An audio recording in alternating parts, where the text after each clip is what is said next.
What's good, everybody? Tunji from Ceasar Graphics. Today we are going to be designing an album art, and we're going to be using this image to design a simple looking beautiful album art.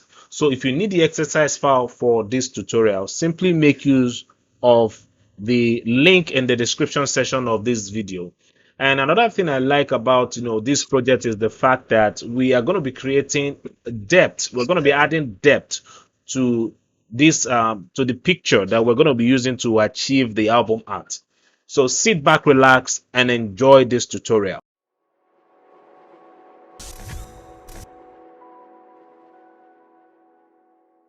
I'm going to create a new document. So I'm going to click on file and I'm going to select new. So for this project, I'm going to target album art. Okay, and I'm going to make my width 1100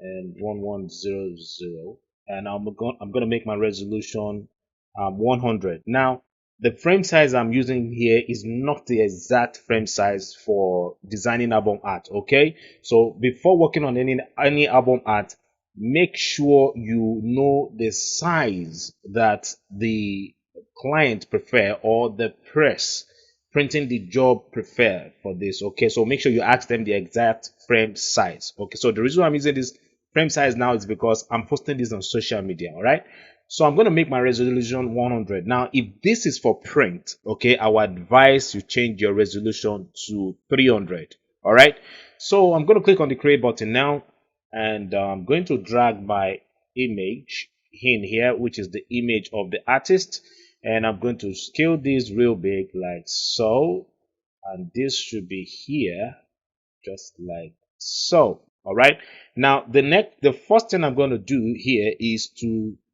create a curve effect. All right, now the curve effect I'm applying here is going to be for the eyes. All right, now depth is very important when it comes to designing album art. All right, so and that's what I'm teaching you guys how to achieve here. So I'm going to push this up to right about this point. So I'm going to hit Control I to reverse the mask, or Command I for Mac users, and I'm going to zoom in like so, and I'm going to select my pen here, and I'm going to select the brush tool.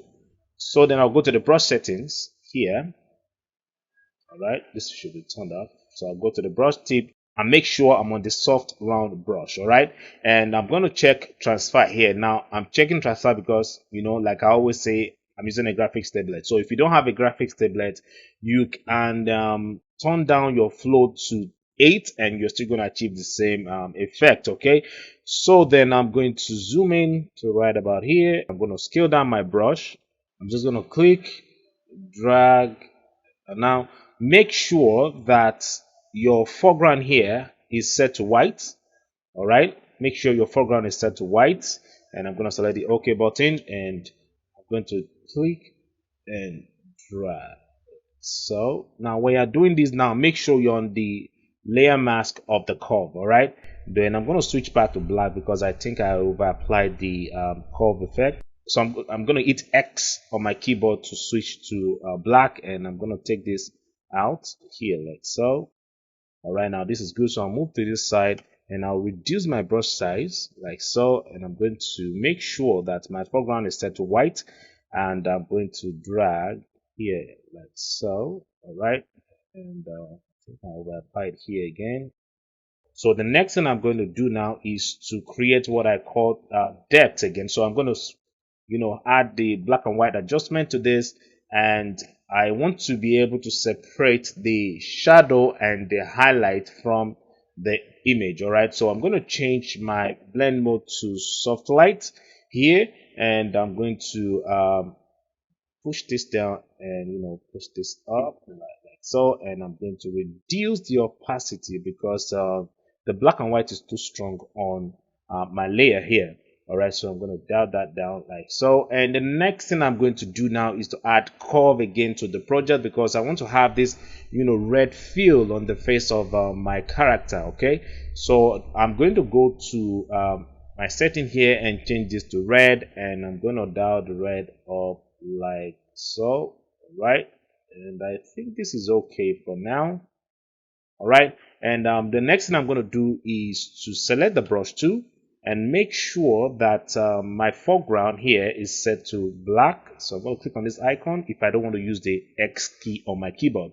All right, then I'm going to go to my brush tool now and increase the size of my brush. All right, because I don't want the curve to affect the hair and the dress of the subject here. So I'm just going to apply the brush here like so. All right, I only want this to touch the skin.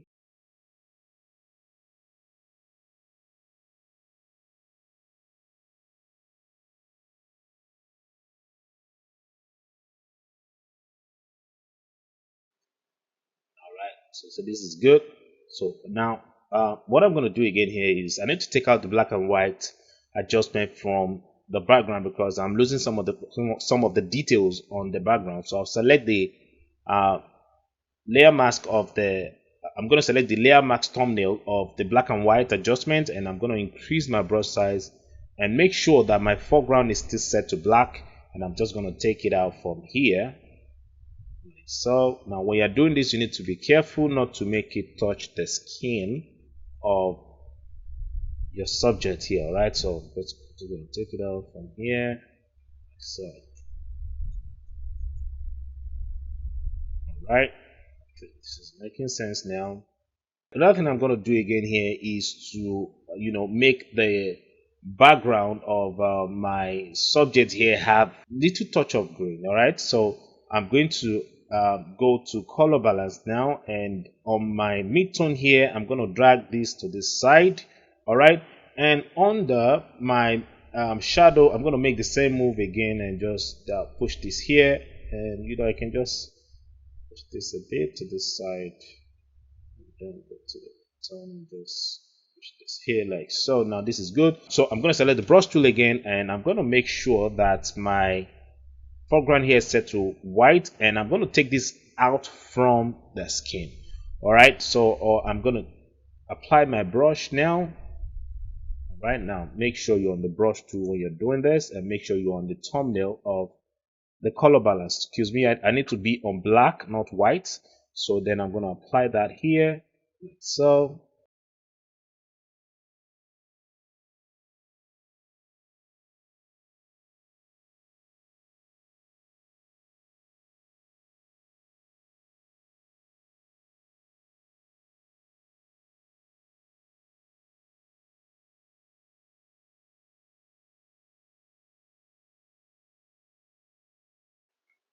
you know what?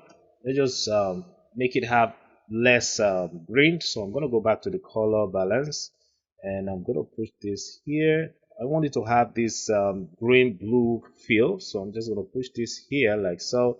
Go to the shadow and just do the same move again on the shadow. And so to make this look more interesting, I'm going to add selective color, and I'll go to black here, and I'm going to add blue to this. All right, so I'm going to start with yellow because the opposite of CMYK here is RGB. Okay, so if I move this to this side, it means I'm adding blue. So if I move this here, you see I'm beginning to have this blue color, and if I move this down again, you see I'm adding red. All right, so I want to have this purple color here, so I'm going to move this to right about here like so. All right, and so this is looking beautiful. Okay, I think I need to take this out from here, so I need to take that out from there, and just can even take it out from here also, not too much, just gently take it out from there. So all right, now this is looking okay for me for now.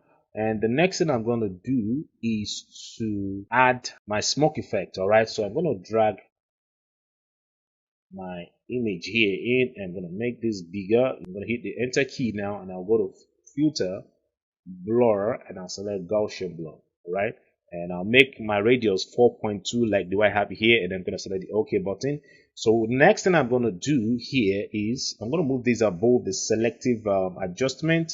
I'll close this, and I'll add a layer mask to this, And next is to hit Control I to reverse the mask. All right, and I'm going to switch to white here, because if I don't, I'll be able to see my smoke effect when I'm applying it. All right, so then I'm going to apply that here like so, and I'm going to do the same move here gently, not too much, just apply gently here.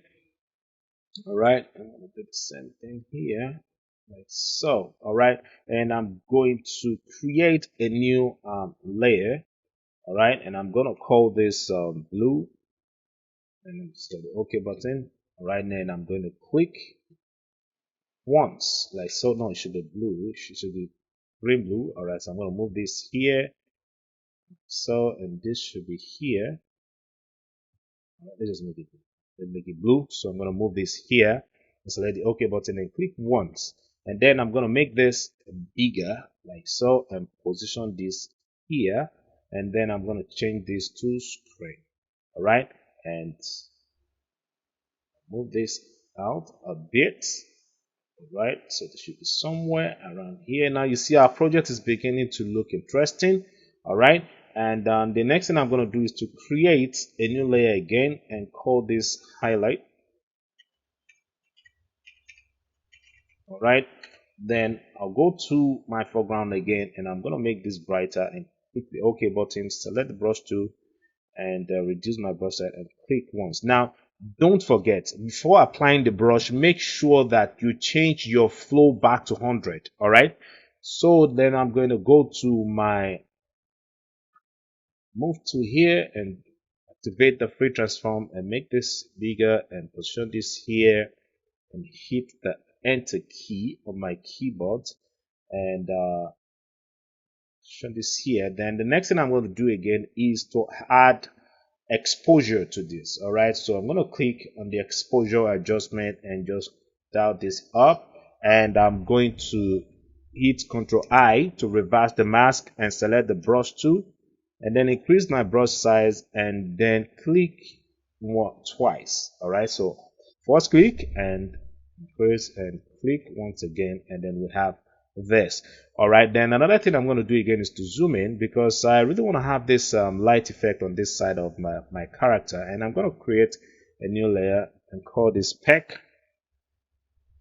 and I'm going to select my brush tool, select the brush, reduce my brush size, and I'm going to just click and drag here like so, and hit the eraser tool and then take it out from here.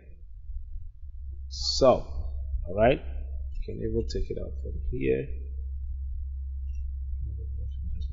So, okay, this is good. Then I'm going to blend with this, so I'll double click on the layer to activate the layer style, and I'm going to move from here. All right, like so, and I'm going to hold down Alt and break the slider, and this should go this way, and this should go this way.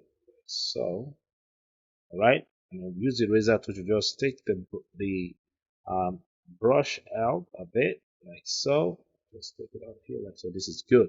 All right, then I'm gonna hold Alt again and create a new layer to add dodge and burn to the subject, and I'm gonna call this burn. All right, no, it should be burn. All right, then I'm gonna change my mode to soft light and check the fill with soft light neutral color 50% gray, and I'm going to select the burn tool here, increase my brush size, and then apply burn to this side of the face. Increase my brush size and then apply here.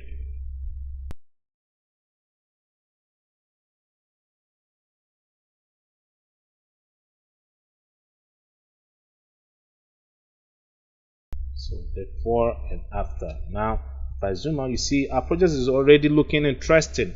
All right, then the next thing I'm going to do is to add color lookup. So I'll click on the color lookup adjustment here and change this to soft warm. Yeah, so this is soft warm here. To hold down Control Shift Alt and E to stamp visible of the layers, and go to filter, sharpen, and add smart sharpen. So the whole idea of adding sharpen to the project is to create what I call adding contrast to the pixels. All right. So then I'm going to select, I'm going to make my amount 52, radius is going to be 0.2, and reduce noise is going to be on 0, remove is going to be on lens blur, and I'm going to select the OK button. Go to my text to here and type the name, which is Ceasar Bella. All right, so the font I'm using here is called Gotham. So for those of you that care to know, and I'm going to change my text color to white. All right, and I'm going to scale this real big. So, all right, then I'm going to make this 10. It should be on 10. So, and I'm going to type His Grace. Okay, and I'll change this to cap, and I'll change this to bold. Let's this here. Make this stand to the side. Make it bold. It should be bold. All right, and this should be here. And this should be here. So, right. So another thing I'm going to do again now is to, make the color pop more. So I'm going to add hue, saturation, and just increase the saturation. All right, like so. So I think this is looking excellent for me. Another thing I'm going to add again is curve. All right, so I'm going to just gently add curve to this. Let's put this out like so. Okay, curve to it. So, okay, all right, and so this is going to serve as the front of our album art. So if you want to learn how to design the back, this is what you're going to do. So I'm going to put all of this in a group. All right, so I'm going to tag it as front. All right, it should be front, capital F. Okay, so I'll make a copy of this. All right, now when you're designing an album art, there should be unity in the sense that your front should not look different from the back. All right, now this is not for you to now repeat the picture of the character or the subject on the back. What I'm going to do, this is how I normally do it. Okay, so I'm going to hide this. All right, and I'm going to hide this. Okay, so then I'm going to create a new layer. Okay, and I'm going to fill this layer with black. Right, and if I fill it with black, now you see we have the same similar effect from the front. So I'm going to hide this for now, and I'm going to hide this. Now if you notice here, you see we're having those burn and all those effects we did on the subject. So I'm going to turn them off by starting with this, and I think that's the first one, and then the other one is going to be this. Okay, so this is beautiful. So if I'm going to add the text now, so I'll go to where I have the title, so copy that here, and I'm going to paste that here like so, and I'll change the color of this to white, and I'll turn off cap, and this should be above this, and I'm going to add leading to this. All right, so there should be space, and I'll change this from bold to light here. All right, and this can be somewhere around here. Okay, and we can make a copy of this and just position this here and just give the tracks number. All right, so I'm going to call this O1 dot O2. There should be dots.